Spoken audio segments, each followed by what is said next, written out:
सूर्य ने बदली अपनी राशि, गंगा स्नान कर आए सारे उपवासी। जीवन में हो खुशियों की बहार, बधाई हो मकर संक्रांति का त्यौहार। आइए गुरु गोरक्षनाथ की तपोभूमि बड़हलगंज की सरजमी माँ सरयू के पावन तट से आप सभी सम्मानित पूज्य क्षेत्रवासियों को आपके छोटे भाई अशोक कुमार यादव, पूर्व जिला पंचायत सदस्य बड़हलगंज गोरखपुर उत्तर प्रदेश की तरफ से मकर संक्रांति के पर्व की हार्दिक बधाई। मकर संक्रांति का हिंदू धर्म में विशेष महत्व है। यह पर्व सूर्य की उपासना का दिन है। सूर्य आज ही के दिन उत्तरायण दक्षिणायन से उत्तरायण होते हैं और मकर राशि में प्रवेश कर जाते हैं, इसलिए कहीं कहीं इसे उत्तरायण पर्व भी कहते हैं। भारत के विभिन्न प्रांतों में, भारत के विभिन्न देशों में, विभिन्न प्रदेशों में इस पर्व को अलग अलग रूपों में मनाने की प्रक्रिया है। आज इस पर्व को भगवान भास्कर की उपासना के रूप में जब सनातन धर्म के अनुयायी हिंदू और हिंदुस्तान की भी विचारधाराओं से ओतप्रोत लोग, हिंदू और भारतीय संस्कृति से सभ्यताओं से ओतप्रोत होते हुए लोग जब इस संस्कृति को, इस सभ्यता को अपने जीवन में उतारने का काम करते हैं, बिखेरने का काम करते हैं, तो इसे कहीं कहीं अलग अलग रूपों में मनाने की प्रक्रिया है। आज इस मकर संक्रांति के शुभ पर्व पे जब मकर राशि में भगवान भास्कर, भगवान सूर्य प्रवेश करते हैं और जब इनके प्रवेश करने से जब दक्षिणायन से उत्तरायण होते हैं तो किसान के चेहरे खुशहाली होते हैं। कई महीनों की कड़ाके की ठंड के बाद किसानों के चेहरे पे एक खुशहाली का मौसम होता है। सूर्य पृथ्वी के मध्य जो दूरी होती है वह दूरी कम होती है, गर्मी बढ़ती है, फसलें बहुत तेजी के साथ आगे बढ़ती हैं, फसलों में खुशहाली का मौसम होता है, मौसम खुशबूदार होता है, प्राकृतिक का सौंदर्य देखने बढ़ता है। सरसों, गेहूं, दलहन, तिलहन की फसलें लहलहा उठती हैं और चारों तरफ खुशहाली का मौसम होता है। इसलिए आज मकर संक्रांति के शुभ पर्व एक और विधा है कि मकर संक्रांति की गोधली बेला में, ब्रह्म बेला में स्नान करके पुण्य दान करने की भी एक अलग प्रथा है। जब लोग इस मकर संक्रांति के पर्व पे, मकर संक्रांति के शुभ अवसर पे गंगा स्नान करते हैं, सरयू स्नान करते हैं, घाघरा स्नान करते हैं, तैरैना का स्नान करते हैं, गोर्रा में स्नान करते हैं और स्नान करने के बाद जब गुड़ और तिल से बने हुए वस्तुओं का वह दान पुण्य करते हैं, गरीबों में अंग वस्त्र वितरण का काम करने का काम करते हैं, तो लोगों में खुशहाली का मौसम आता है। यह सनातन धर्म में एक विशेष महत्व का दिन है। इस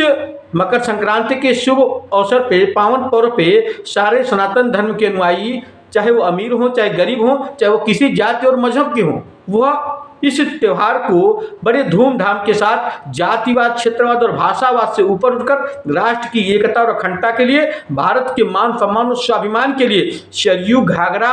राप्ती में स्नान करते हैं, डुबकी लगाते हैं और डुबकी लगाने के बाद जो जैसा भी होता है, जो जिस रूप में होता है, वह अंग वस्त्र तो दान करता ही है, लोगों को अन्न तो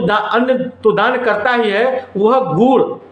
और तिल के बने हुए लड्डू का सेवन करता है और भगवान भास्कर की उपासना के दिन इसे सर्वत्र समाज के लोगों के बीच में बिखेरने का काम करता है। इसलिए इसे सनातन धर्म के अनुयायी सर्व धर्म समभाव की मान्यता के अनुसार भगवान भास्कर की उपासना करते हैं और भगवान भास्कर की उपासना के बाद सर्व समाज के लोग इसे खूब धूमधाम से मनाने का काम करते हैं। सभी लोगों की अलग अलग विधाएं हैं, अलग अलग व्यवस्थाएं हैं, उन व्यवस्थाओं के अनुरूप वो अपने आप को ढालने का काम करते हैं। इस महापर्व पे आप देखेंगे भारत के सारे प्रांतों में जहां इस त्यौहार को अलग अलग रूपों में, अलग अलग नामों से भगवान भास्कर की उपासना, मकर संक्रांति का पर्व जो मनाया जाता है, इस पर्व में सारे लोग अलग अलग नामों से मनाते हैं, लेकिन सबका उद्देश्य एक ही है, भगवान भास्कर को स्नान ध्यान करके, पुण्य करके भगवान भास्कर के मंत्रों का उच्चारण करना, उनकी आरती करना, गंगा स्नान करना और गरीब असहाय तबके लोगों को गुड़ और तिल की बनी हुई वस्तुओं का दान करना और खिचड़ी और दही के मिश्रण का सेवन करना आज के इस दिन पे, आज के इस शुभ अवसर पे बहुत महत्वपूर्ण होता है। इसलिए मैं तो आपसे यही कहता हूँ कि सर्दी की सुबह को होगा हमें नहाना। सर्दी की सुबह को होगा हमें नहाना, मकर संक्रांति का पर्व देगा मौसम सुहाना। दिन भर होगा पतंगों का उड़ाना, कहीं गुड़ कहीं तिल के लड्डू का होगा भोग लगाना, और मनाना होगा मकर संक्रांति का महापर्व। तो आइए आप सभी सम्मानित पूज्य क्षेत्रवासियों के इस मकर संक्रांति की एक बहुत महत्व है कि आज ही के दिन भगवान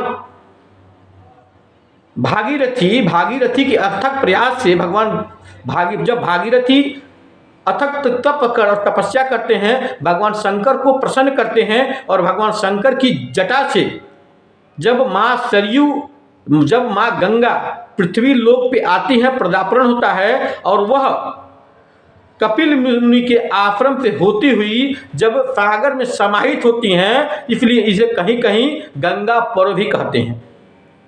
इसे कहीं कहीं गंगा पर्व भी कहते हैं, कहीं कहीं इसे प्रकाश पर्व भी कहते हैं, कहीं कहीं इसे भगवान भास्कर के नाम पे उपासना के दिन का पर्व कहते हैं, कहीं कहीं इसे उत्तरायण पर्व भी कहते हैं। और हम सनातन धर्म के लोग सारे इन पर्वों को मिलाते हुए सारे भारत की एकता और अखंडता के लिए, भारत के मान सम्मान और स्वाभिमान को जोड़ते हुए इस पर्व को हम मकर संक्रांति का पर्व करते हैं। तो आइए आप सभी सम्मानित पूज्य क्षेत्रवासियों को, विशेषकर विकास खंड बड़हलगंज, जिला पंचायत क्षेत्र, वार्ड संख्या 46 और भारतीय जनता पार्टी और हिंदू या वाहिनी परिवार की तरफ से आप सभी सम्मानित पूज्य क्षेत्रवासियों को आपके छोटे भाई अशोक कुमार यादव, पूर्व जिला पंचायत सदस्य बड़हलगंज गोरखपुर और भावी प्रत्याशी जिला पंचायत क्षेत्र वार्ड संख्या 46 की तरफ से मकर संक्रांति की बहुत बहुत बधाई और शुभकामनाएं। इसी के साथ मैं अपनी वाणी को विराम देता हूँ। जय हिंद, जय भारत, जय पूज्य योगी आदित्यनाथ जी महाराज, वंदे मातरम।